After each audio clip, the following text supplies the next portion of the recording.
गरीब ते श्रीमंत संघर्षाची कहाणी भाग 1. एका गरीब मुलाची शपथ.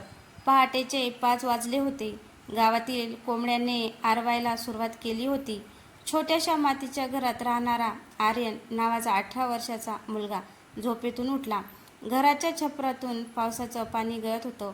भिंतींना तडे गेले होते आणि घरात फक्त एकच बल्ब होता.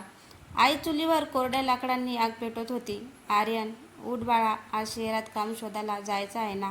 आईने प्रेमाने विचारलं. आर्यनने डोळे चोळत आईकडे पाहिलं. हो आई, पण आज काहीतरी काम मिळालंच पाहिजेत. आता तुझ्याकडून आणखी कष्ट होताना पावत नाही मला. आईच्या डोळ्यात पाणी आलं. बाळा, देवावर विश्वास ठेव, मेहनत कधी वाया जात नाही. घराच्या कोपऱ्यात त्याचे वडील खोकलत बसले होते. आजारामुळे त्यांना काम करता येत नव्हतं. घर चालवण्यासाठी आई लोकांच्या घरची भांडी घासत होती. आर्यनने शांतपणे वडिलांच्या पायाला हात लावला. बाबा, मी एक दिवस हे सगळं बदलून दाखवेन. वडिलांनी त्याच्या डोक्यावर हात ठेवला. पैसा कमव, पण माणुसकी कधी विकू नको.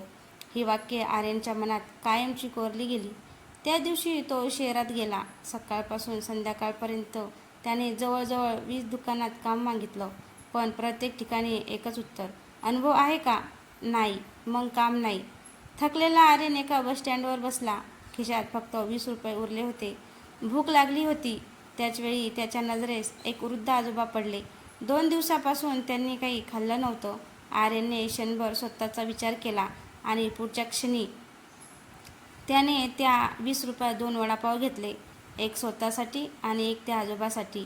आजोबांनी डोळ्यात पाणी आणत विचारलं, बाळा, तुझ्याकडे स्वतःसाठी फार काही नाही, तरी मला का दिलंस?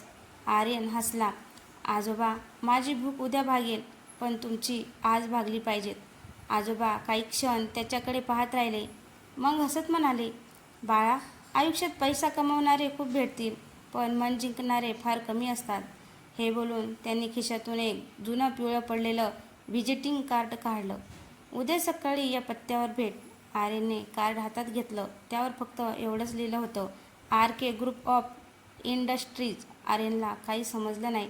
हे साधे आजोबा आणि एवढ्या मोठ्या कंपनीचं कार्ड. तो विचारात पडला. त्याला अजिबात कल्पना नव्हती. ज्याला त्याने वडापाव खाऊ घातला होता तो साधा माणूस नव्हता. तर भाग 2 मध्ये आपण पाहणार आहोत, आर्यन दुसऱ्या दिवशी त्या कंपनीत पोहोचेल का? ते आजोबा नेमके कोण आहेत? आणि एका वडापावमुळे आर्यनचे आयुष्य खरंच बदलणार का? तर भाग 2 पाहायला विसरू नका. भाग 2 नक्कीच बघा. आणि कथा आवडलीच का त्याला लाईक, कमेंट, शेअर करायला विसरू नका. चॅनलवर नवीन असेल तर चॅनलला सबस्क्राईब करा. धन्यवाद.